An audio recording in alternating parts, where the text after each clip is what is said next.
Hello students, कैसे हैं आप।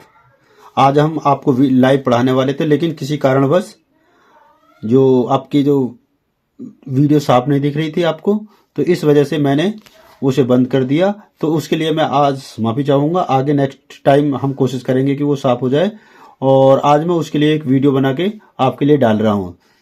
तो देरी ना करते हुए स्टार्ट करते हैं। तो हमारा जो टॉपिक होगा, इसमें सबसे पहला टॉपिक वो होगा शेयर कैपिटल। तो शेयर कैपिटल क्या है, इसके बारे में हम पढ़ेंगे। अंश पूंजी यानी शेयर कैपिटल क्या है? कंपनी को अपने उद्देश्यों को प्राप्त करने के एवं व्यवसाय का संचालन करने के लिए पूंजी की आवश्यकता पड़ती है। कृत्रिम व्यक्ति होने के कारण कंपनी स्वयं यानी खुद स्वयं पूंजी उत्पन्न नहीं कर सकती। इसके लिए कंपनी अपने अंशों का निर्गमन करती है। अंशों के निर्गमन से प्राप्त राशि अंश पूंजी कहलाती है। तो ये आप नोट कर लेंगे अच्छे से। तो यानी कि अंश पूंजी क्या है। उसके बाद यानी कि ये जो हमारी अंश पूंजी है, इसे हम इसका वर्गीकरण करेंगे, यानी कितने भागों में हम इसको बांटते हैं, किस तरीके से अपनी जो कंपनी है उसमें उन्हें यूज करते हैं। अंश पूंजी का वर्गीकरण। नंबर 1, अधिकृत पूंजी, ऑथराइज कैपिटल। ऑथराइज कैपिटल या अधिकृत पूंजी वह पूंजी है जिस पूंजी से एक कंपनी रजिस्ट्रार के यहां पर अपनी कंपनी को रजिस्टर्ड कराती है। तो इसका दूसरा नाम हम कह सकते हैं रजिस्टर्ड कैपिटल या रजिस्टर्ड पूंजी।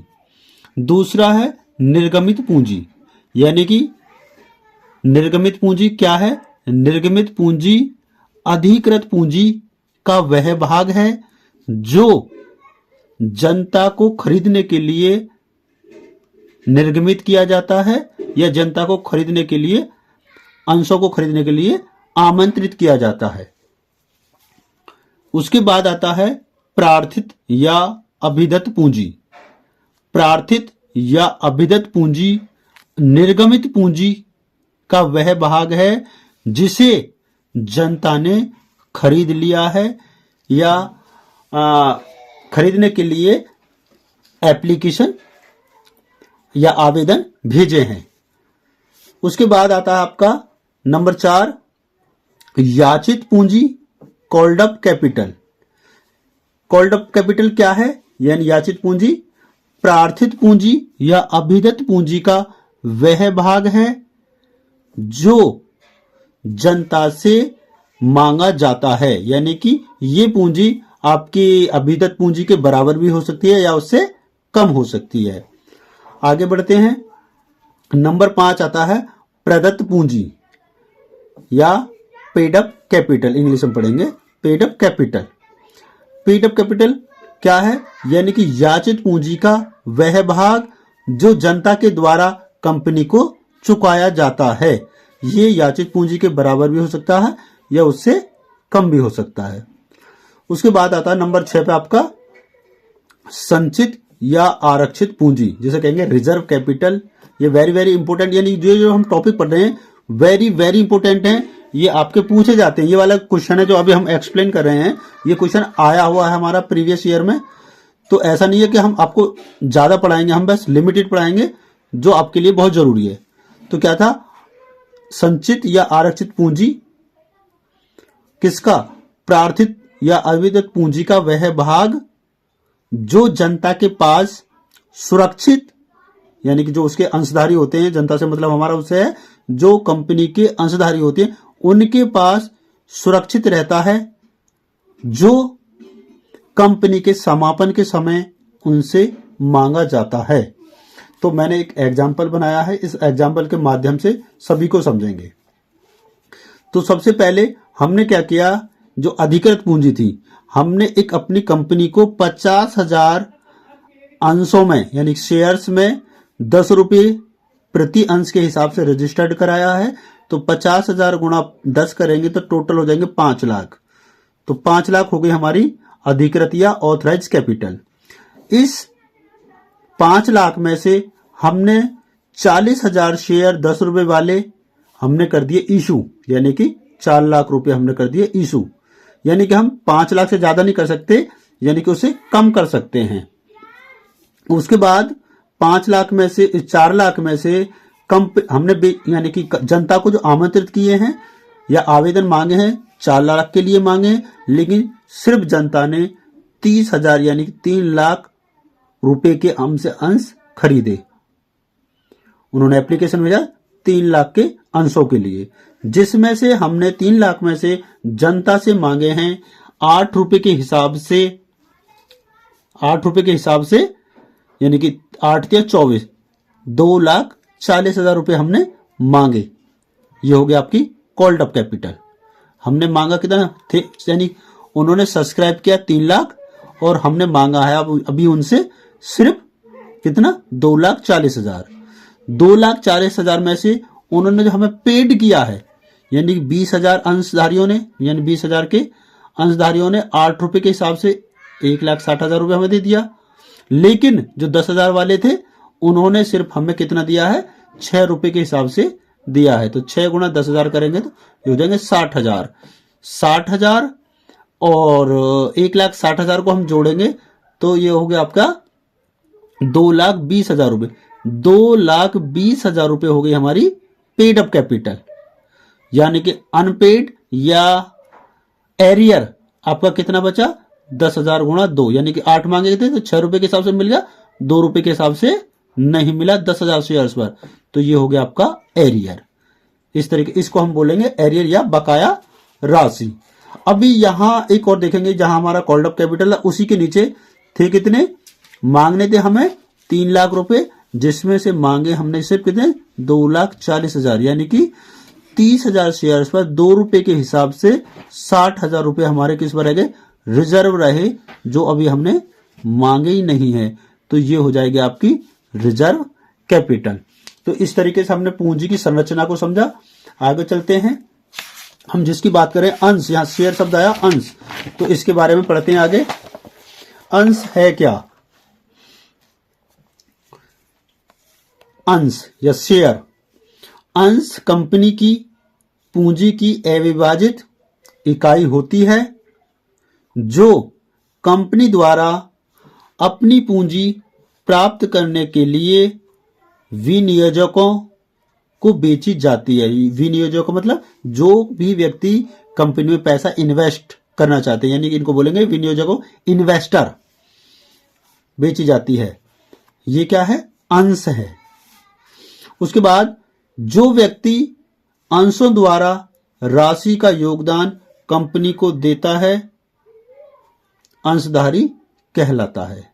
मतलब जो कंपनी के अंशों को खरीदते हैं वो व्यक्ति क्या कहलाते हैं? कंपनी के अंशधारी कहलाते हैं। अंशधारी को प्रतिफल स्वरूप लाभों में हिस्सा प्राप्त होता है, जिसे लाभांश कहते हैं। मतलब कंपनी को जो भी लाभांश होगा उसमें से जो हिस्सा अंशधारी को प्रतिफल के स्वरूप मिलता है उसे हम क्या कहेंगे? लाभांश कहते हैं। उसके बाद आगे चलते हैं, अंश की प्रकृति। अंश को माल माना जाता है। जैसे कि माल का लेन देन करते हैं, बेचना खरीदना करते हैं, वैसे ही सेम हम अंशों का भी, अंशों को माल मानते हैं। नंबर 2, अंश हस्तांतरणीय चल संपत्ति होती है। तीसरा है आपका अंशों को गिरवी रखा जाता है। अगला टॉपिक क्या हो गया? अंशों का प्रकार। कंपनी अधिनियम 2013 के अनुसार कंपनी के अंश 2 प्रकार के होते हैं। नंबर 1, पूर्वाधिकार या अधिमान अंश, इंग्लिश में लिखते हैं इनको प्रीफरेंस शेयर।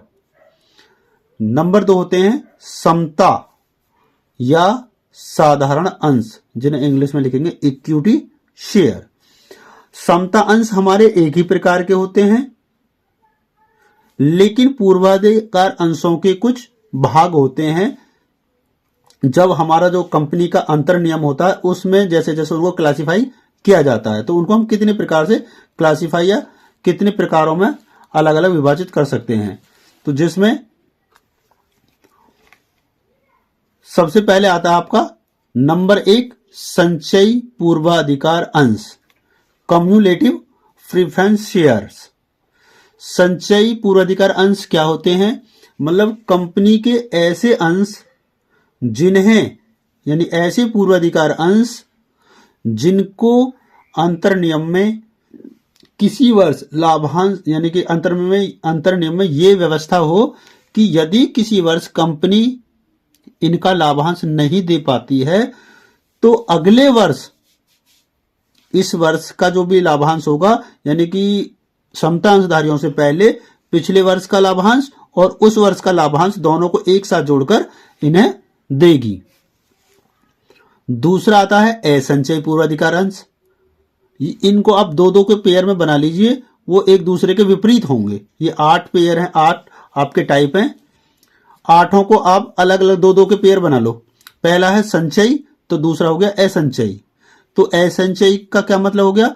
यानी कि असंचयी पूर्वाधिकार अंश वह अंश होते हैं जिन्हें, यानी कि लाभांश को संचय करने का अधिकार नहीं होता है। यदि किसी वर्ष कंपनी इन्हें लाभांश नहीं देती है तो अगले वर्ष इनका जो लाभांश था पिछले वर्ष का, उसका अधिकार समाप्त हो जाता है। उसके बाद आता है नंबर 3 परिवर्तनशील पूर्वाधिकार अंश, कन्वर्टेबल प्रीफरेंस शेयर। जैसे इनके नाम से पता चलता परिवर्तनशील पूर्वाधिकार अंश। तो परिवर्तनशील पूर्वाधिकार अंश वह अंश होते हैं जिन्हें एक निश्चित अवधि के अंदर अपने पूर्वाधिकार अंशों को समता अंश में बदलने का अधिकार होता है।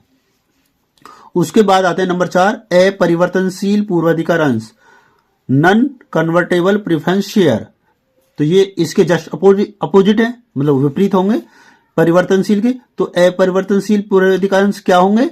यानी कि ऐसे पूर्वाधिकार अंश जिन्हें अपने अंशों को, यानी पूर्वाधिकार अंशों को किस में बोलेंगे, समता अंश में बदलने का अधिकार नहीं होता है। नंबर 5 शोध्य पूर्वाधिकार अंश, redeemable preference share. Redeemable preference share या शोध्य पूर्वाधिकार अंश वह पूर्वाधिकार अंश होते हैं जिन्हें एक निश्चित समय अवधि के पश्चात कंपनी इनका पुनर्भुगतान, यानी कि रीपेमेंट कर देती है, मतलब इनका पैसा इन्हें वापस कर देती है। नंबर 6 अशोध्य पूर्वाधिकार अंश, non redeemable preference shares. Non यानी कि अशोध्य पूर्वाधिकार अंश ऐसे पूर्वाधिकार अंश होते हैं जिन्हें कंपनी के जीवन काल में इनका पैसा वापस या इनका पेमेंट नहीं किया जाता है। कंपनी के समय, यानी कंपनी के समापन के समय समता अंशधारियों से पहले इनका पैसा या इनकी पूंजी का पैसा इन्हें वापस किया जाता है। इनको सिर्फ प्रत्येक वर्ष लाभांश मिलता है। नंबर 7 अतिरिक्त लाभ सहित पूर्वाधिकार अंश, पार्टिसिपेटिंग प्रीफरेंस शेयर्स। दूसरा होता है अतिरिक्त लाभ रहित, ये सहित और ये रहित पूर्वाधिकार अंश, नॉट पार्टिसिपेटिंग प्रीफरेंस शेयर। तो पहले बात करते हैं नंबर 7 अतिरिक्त लाभ सहित पूर्वाधिकार अंश। अतिरिक्त लाभ सहित पूर्वाधिकार अंश ऐसे अंश होते हैं जिन्हें एक निश्चित लाभ, जो निश्चित लाभांश मिलता है उसके अतिरिक्त भी कंपनी में कुछ लाभ होता है, तो उसमें से भी कुछ हिस्सा इन्हें दिया जाता है, इनके पास ये अधिकार होता है। और नंबर 8 अतिरिक्त लाभ रहित पूर्वाधिकार अंश, मतलब ये इसका जस्ट अपोजिट हो जाएगा, उल्टा। मतलब अतिरिक्त लाभ रहित पूर्वाधिकार अंश ऐसे अंश होते हैं जिन्हें अपने निश्चित लाभांश के अतिरिक्त और कोई लाभ में हिस्सा प्राप्त करने का अधिकार नहीं होता है। ये आपके कहलाएंगे अतिरिक्त लाभ रहित पूर्वाधिकार अंश। इस प्रकार हमने अंश पूंजी, पूंजी के प्रकार, अंश, अंश की प्रकृति, अंशों का प्रकार और पूर्वाधिकार अंशों के प्रकार के बारे में आज पढ़ा है। इसे आप एक बार नोट कर लेंगे। ये सभी जो आप टॉपिक मैं दे रहा हूं आपको वेरी वेरी इंपोर्टेंट है, इन्हें आप नोट करते चलें और एक बार रिवाइज करेंगे तो आपको एक बार में ही याद हो जाएंगे। तो आप अपनी तैयारी करते रहिए और मेरे साथ जुड़े रहिए पीपीएस कॉमर्स के साथ। Thank you for watching this video.